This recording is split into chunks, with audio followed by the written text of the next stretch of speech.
Hi, my name is Mike Wright. I am the CEO and president of ODL Orthodontic Lab, and I am also here introducing Sam Stevenson with the Reserve Orthodontic Laboratory for an expert interview for the Orthodontic Resource Group, ORG. So I'm super excited. Today we're going to talk about a topic that all lab owners have to deal with, and it is people. HR, just anything having to do with the folks that are working hard for us. So I wanted to introduce Sam. Sam, good to see you again. Sam is the VP and owner of Reserve Orthodontic Laboratory. I'm Sam Stevenson. My father and I own and operate Reserve Ortho Lab. We're in Medina, Ohio, and we started as a one-man band with my dad back in the mid-'80s, and he slowly grew it. One technician at a time, one doctor at a time, mostly local accounts. I didn't join until I was, about 22, maybe 2009, I joined full time. Before that, I would just come and play with the acrylic. But so yeah, I've been here for about 12 years now. Full time, and we now have 14 technicians, and we do a lot of work. So we've done well in the last 5 to 10 years growing the business. Great. So did you start as a technician, learning from the ground up all the different trades in there? I certainly did. Yeah. When I joined, I didn't. I knew a little bit more than maybe your average person off the street, but I started doing acrylic work. It was the first thing that I got involved in. It was the need at the time. So I did a lot of acrylic work. I would do a lot of acrylic pouring, and then I went into trimming and getting familiarity with all the appliances, and just went from little department to department, kind of mastering all the disciplines, if you will. And, eventually bend and wire, and then eventually sort of managing the people that were starting to do all that for us. And eventually digital stuff started coming along, and sort of at the time, being sort of the youngest person at the lab, I was the best with a computer. So I got selected to start doing the digital stuff. So yeah, definitely each position one by one, learned it, tried to master it, and go from there. Sounds like a very typical journey for second generation. It's exactly how my story was as well. I think that's everybody kind of coming into the lab. Yeah. And of course, for me, the hardest transition was going from the technician into more of a management role. I found that to be incredibly difficult, probably one of the hardest parts of my career in the family business. Did you experience the same thing? Absolutely. Still experiencing it. My dad and I we both run the lab, and we're both here every day. My dad a little less and less as time goes on, but we're still both technicians. But neither one of us are really necessary for daily production to happen. So we both sort of are in the technician management role, and it's hard to get yourself out of the technician role. It's hard to trust. That's been one of the biggest lessons is, you've trained all your people the right way, and now you got to trust them and let them do the work, and let them trust all the little details, and step aside and run the business rather than worrying about, that Adams class being just right. And that's a hard thing to sort of transition to. And given that we're both still involved daily in the lab, we're still logistically involved on cases flowing through the lab, and making sure the right person has the right case, that kind of stuff. We're still making stuff occasionally. We both make sort of the specialty appliances that we don't necessarily want someone else to have their hands on. So it is difficult to sort of separate yourself at times. But we're trying, and we're trying. That's just, yeah. I can answer that. No, I think that's very typical. It's the difference between working on the business, working, versus working in the business, because you got to take Yeah, some time to work on it, to grow, to manage everything, or else you start to have fill in the blank, however many issues. that's And right. of course, Well that said. certainly is going to segue nice into people, which is I think the hardest part of the business is the management of it, maintaining a proper culture, and still being able to be a high production facility, which is really the goal. And at the end of the day, hopefully, profitability is still looking good, Yep. and just the management of the entire organization. So today, I do want to focus on kind of the people aspect. So I want to kind of drill through some questions. We all have a different way of managing people. You know, it's who makes it happen is the orthodontic technicians and the supporting staff. But again, I heard a phrase, conflict is defined as two people just being in the same building.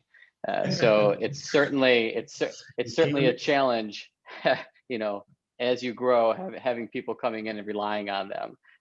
Yeah. So, Yeah. all right, so let's get started. I want to kind of start, just looking at the technician's journey from the beginning. How does Reserve, how do you hire? What is your process? Where do you hire from? And really, what do you look for in a person? So those are good questions, because it is the beginning of a journey. I like the way you put that, because I kind of feel like it's a little different in our field than it can be for a lot of other fields. But we traditionally have used, in the earlier days, like local newspapers. You just put out an ad, but over time that stopped working very well, and less people reading newspapers, et cetera. We typically use Indeed.com. That's kind of the one that we get the most results from. So we type up an ad on there and type in as much information as we can, and resumes and phone calls start coming in typically. But we are pretty specific on what we're looking for, and that kind of weeds out a lot of potential folks. We have a certain amount of hours we're always looking for, and a certain amount of basic requirements, if you will. Do our hours that we have available match their hours? Does our rate of pay match what they're looking for? Real basic things like that to start off. And if some of those things match up, then we will bring them in for a face-to-face interview. And typically that goes one of two ways real quick. You either get the gist from whoever walks in the door that, they could work out and let's continue the conversation, or this ain't gonna work and we need to go elsewhere. That's kind of how we've always done it, face to face like that, and mostly because we've been smaller and able to kind of get to know the person that we're interviewing, because it's important in a smaller setting. I mean, we now have 14 techs, but that's the most we've ever had. And when you're working real close to people every day, you want to get to know them before you bring them in, at least know them fairly well. Heads off a lot of issues. So that's basically where we start. Yeah. Okay, so how many interviews do you do? You say trying to get to know the potential technicians. Do you have multiple interviews? Yeah. So typically it's two. One is sort of the initial, they've passed the first sort of basic requirements portion, and we bring them in, and then if that initial interview goes well, we do in that initial interview give them a tour of the place, so they have some sort of idea before we sit down and talk, at least what the place looks like, what job they could be doing, because what we do is a little bit different. And if things go well the rest of that interview, they'll come back a second time for more of an observation day. It's typically 4 or 5 hours, half a day.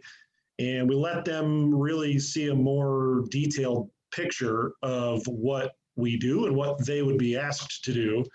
We'll even get their hands dirty a little bit. We'll be careful with what we have them do. More like we'll test them. Maybe you've heard of the wire test. It was a sort of a thing that Great Lakes Orthodontics used to do, and we took that from their page, their playbook. But see if they can bend a little wire, see if they can handle a handpiece, and see what they can do. And some people, man, right off the bat, I can train them quick. And some people, you say, you know what, we're going to cut this observation day a little short. And if things go well from the observation day, typically that's where we'll end the interview process, and we'll hire somebody based off of that. But it depends on how many people that we'll interview for one position, because we might only get 2 or 3 good candidates that we've sort of weeded out to get to this point. Lately, it's been harder as time has gone on. The hiring pool has been,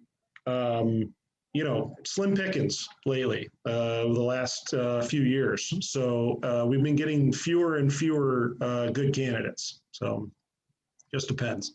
Have you seen that lately? I know that we are having a more of a difficult time hiring right now too. We have economic forces that are out there that are making things difficult.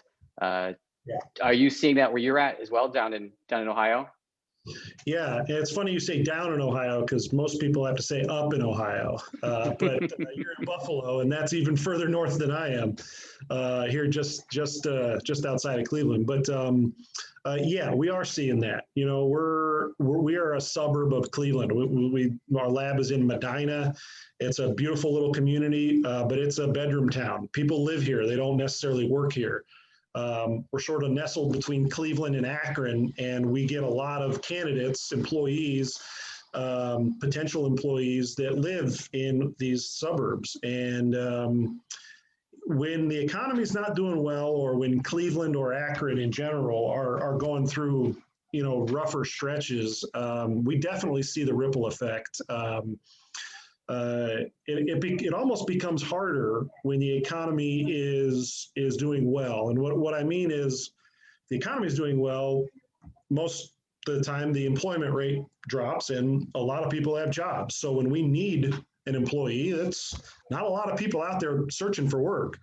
But vice versa, when the economy is not doing so well, a lot of people are looking for work, but we might not necessarily be looking for the employee. So it has to work out just right. But definitely the economy, especially with the pandemic here, really threw a big wrench in our operations, for sure. Absolutely. Yeah, I think everybody's experiencing some fallout based on the pandemic and unemployment, and it's just a very difficult situation right now. So when you find the employee, you have no idea whether or not they're going to be good. I have seen employees come in and I think they're going to be great, and then within a couple of days you're like, wow, this is not going to be great at all. But maybe we don't give them enough time. But I know that all of us who've been in this business for so long, we know if you got it or if you don't. At times, it's kind of easy to see, especially when you're looking at some of the harder positions. But when you have a new employee and they're getting starting in training, how do you guys go about training? So training's we'll really go person to person, depending on that person's personality and the way they operate. But typically, I say we, it's usually me or my dad, Tom, will be doing most of the training, he and I. And we like to work on whatever position we're trying to fill. We work with them one-on-one. We work literally right next to them for probably 2 to 3 weeks, showing them everything from, what a pair of pliers is, or what a bottle of monomer is. You start so basic sometimes that it can take a long time to get the tech, to the point where they can be left alone to do the job for periods of time by themselves. So we've found that working with them directly, doing things the way you want them done, bending the wire the way you guys bend the wire, so they have the right techniques that everybody else uses, and you go from there. It's baby steps. And I kind of alluded to like a wire test or something like that earlier. We give them practice models to acrylic on, or acrylic blanks for them to trim, and we don't really trust them with real work right out the gate. So we also give most new hires a little bit of paperwork to go over, and most of that's terminology, getting to know the dentition and getting to know your way around the mouth a little bit, and to refer to the teeth the way the doctors refer to the teeth, and not so much in super technical, because you don't need to be that technical, but you need to know the basics and appliance types. And so we give them some literature within the first week, so that way we can at least communicate with each other in a professional way about what we're making. So you're not just saying, these two front teeth got to go that way. I mean, you have to speak a little bit more, educated on it. So we start with that, and we build brick by brick, and the training can take a long time, as I'm sure you've noticed, and others would notice. We've noticed that it can be 3-4 months or more before that technician is really pulling their own weight, with the amount of cases they can get through in a day, or et cetera, et cetera. So that's where we begin training, is right from the very, very beginning. Yeah, training is tough, because it's going to take such a long time, and it's pretty arduous. So the employees, they get through training, they're up and running, they're producing. Right. We have so many different personalities in the laboratory. We have so many different generations now in the laboratory, from young 20s to an older generation who are the veterans, who know the craft. So, like, how do you handle all the different personalities, or how do you try to avoid the drama, or how do you manage issues between technicians and colleagues? We really have to go above and beyond. We kind of we take it person by person, and when we lay the groundwork when we hire them.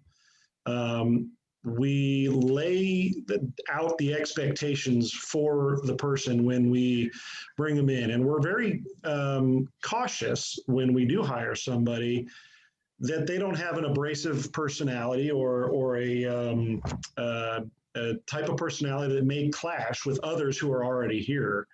And we lay out the expectations and say, look, we're just not going to have drama. We're just not going to stand for childish behavior. We like to hire people on a probationary basis. That's also sort of a little trick we use, where we tell everybody, look, for 3 months you're sort of on probation. We can say goodbye for whatever reason, and you can also leave for whatever reason. It's no, it goes both ways. And after about 3 months, you kind of get a feel for how that specific employee is gonna act, and what their personality is like, and how it's going to mesh with the rest of your group. Chemistry within the lab can be a tricky thing, and so bringing somebody new in, the best way to manage the drama is just lay down the groundwork right away, right when you hire them. And typically that works out, but you never know. Some people they morph and change over time, and they get real comfortable with maybe you as their superior, or with others that they work with, and they can take advantage of that. And you got to be real careful. You got to be really careful. So that's always something that we're Right. on top we're on top of it all the time. Have to be. So. Yeah, it's always difficult when you see a change of personality or a change in person's behavior based on things that are very different than the interview. And you always ask yourself, is this the same person that we interviewed versus who we're talking to now? Right. So Right. I think all of us can relate to that. They're always Right, on their best right. behavior So in the interview. Yeah. right.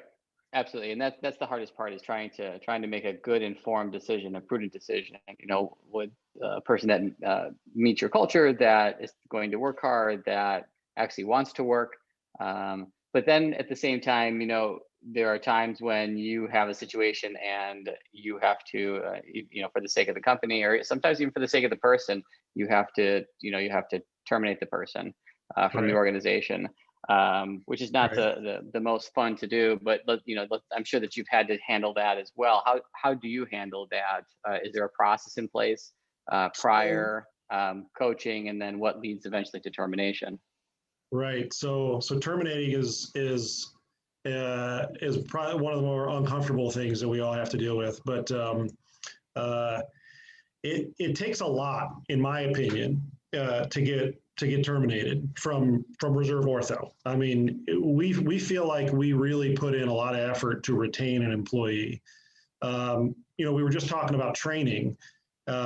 We always have to keep in mind that it takes a while to train a tech to do exactly what we want, and to have them be to our standards, and to be of a help to us. And so it's not so easy to just replace somebody like that. I mean, we're training someone most of the time from scratch with little experience. And so we will work with people. When we hire people, we have a sheet that everybody gets assigned. And this is a sheet that basically has their list of offenses, if you will. If they do something in the lab that causes issues, if they do anything that we deem serious enough, that we put it on their record, if you will. And so we make them sign that. We'll just write up the incident on their sheet in that we keep in our office, and we have them sign off on that, and they know they're supposed to get 3 offenses before we do anything. But that's fluid. We also have to consider who the technician is, who the person is, how valuable they are to the business. What they make goes into it, what they can do. It might not sound the greatest, but the most valuable technician in the lab might have a little bit more leeway than the newest person here.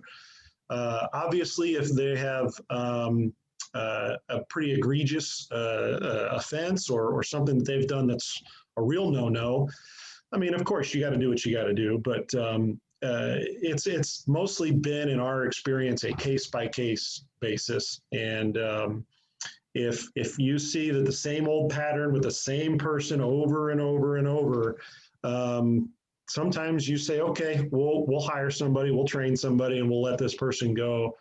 And we do it one-on-one, and we try not to make a big scene in the lab, because you're setting an example, and you try to be professional about everything, and go about the terminating as smoothly as you can, because nothing like having a really mad employee stomp out the door yelling and crying and all this kind of stuff. That's no fun. That's awful, in fact. So that's how we try to do it. Right. But yeah, it's always a touchy subject too. But I once heard that if you want to be able to hire slow, and you want to be able to fire fast, but most people, they hire fast and they fire slow, because it's not easy to do, especially if you have valuable people.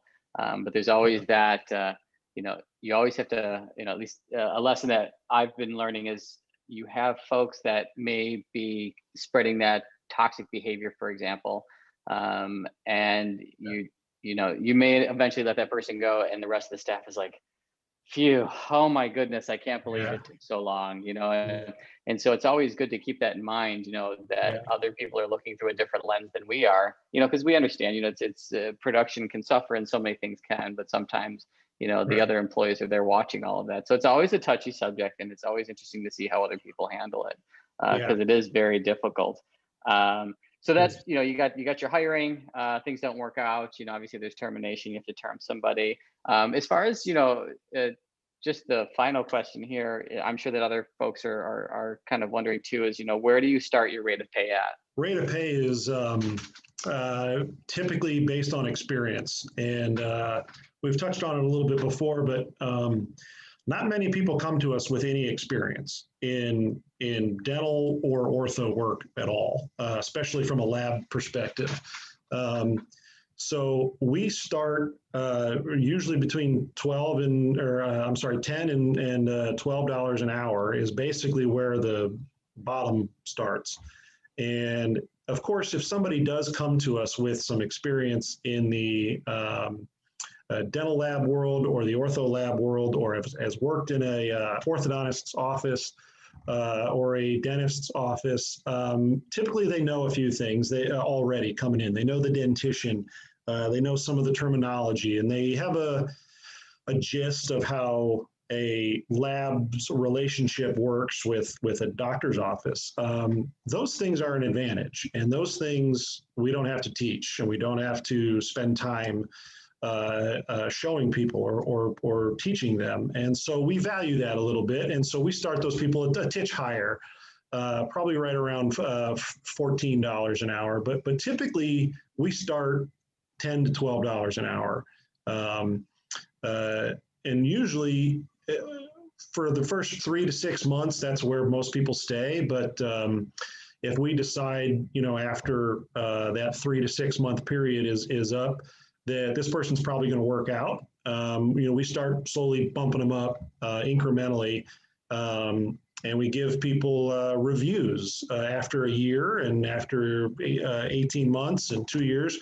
We usually do about a 6 month to a 1 year review with everybody. And if they're deserving, we certainly bump their pay slowly over time.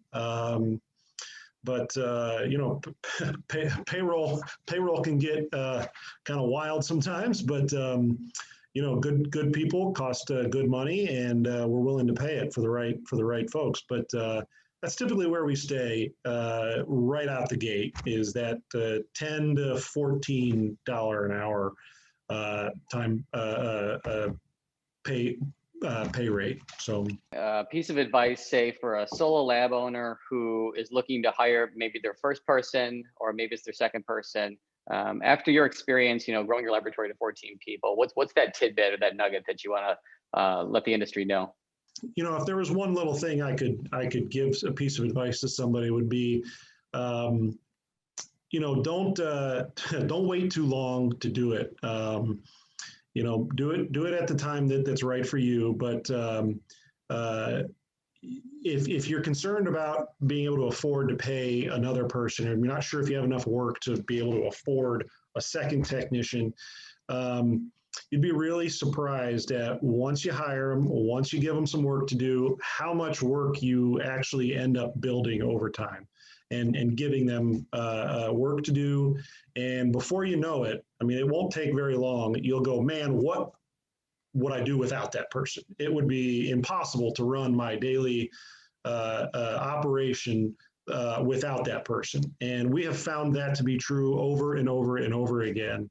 At first, you may not realize how much work that you specifically do, that you can offload, and you can spend more time on little things, and let that person do more work that you used to do. And we have learned that over time we cannot live without some of our employees that we weren't quite sure we needed to hire.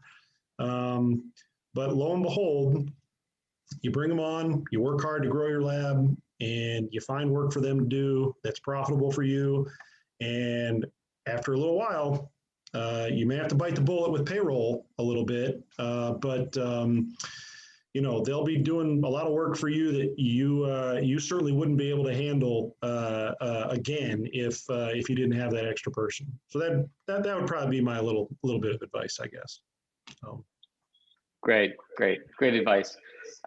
Sam, thank you. I appreciate your time here. This is a topic that I am certainly going to revisit with some other folks as well, because I think there's a ton of interest in it, and there's so much that goes into everything having to do with people. So again, I want to thank you for your time.